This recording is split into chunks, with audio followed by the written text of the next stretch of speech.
So I did an experiment to see which liquid culture recipe was better for growing lion's mane liquid culture. And right here is 1 tablespoon of honey. And this jar right here is 6 months old. So that's how much we got. And then this one is only 2 months old. And it has a lot more mycelium in it.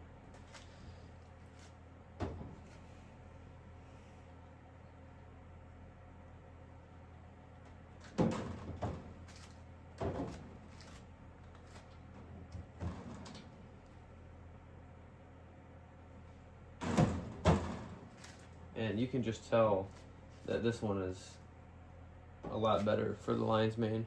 So this right here is 1 tablespoon of honey, and this is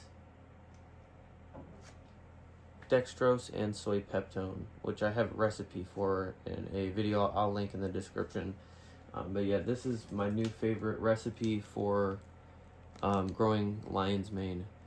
For the other species, it's a little bit too strong, and the mycelium grows on the surface too much on the other one. So, but I think I'm gonna stick with this recipe for the lion's mane.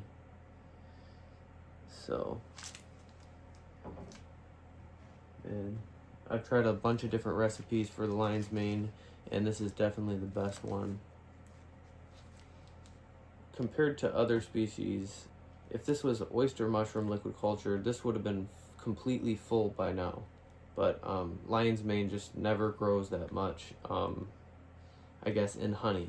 So, but it's still a good amount, and once I magnetically stir it, it's a pretty good amount still.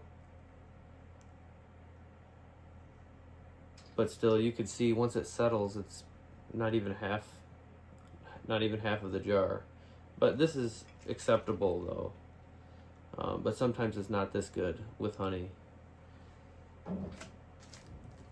And this one though, this is just a crazy, it's so much thicker, and it rebounds faster and starts growing. So you can see how much better this recipe is.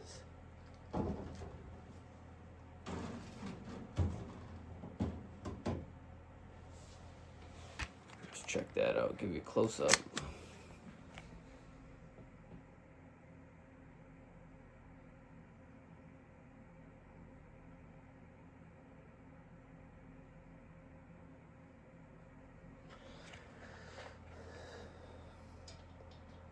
So yeah, I think I'm gonna stick with the soy peptone and dextrose for lion's mane, and maybe a couple select other species.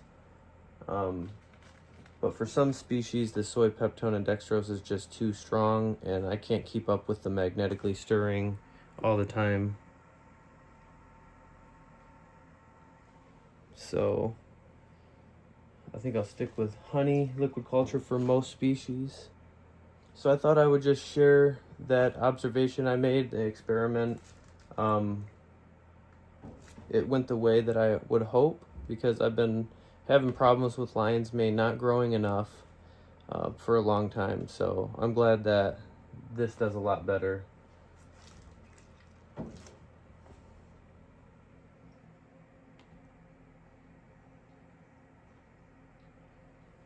But yeah, that's about it for this video. Just wanted to share the difference between these two recipes and lion's mane. Leave a comment if you've had any similar observations and what recipe worked best for lion's mane for you guys. Alright, I'll catch you guys in the next one.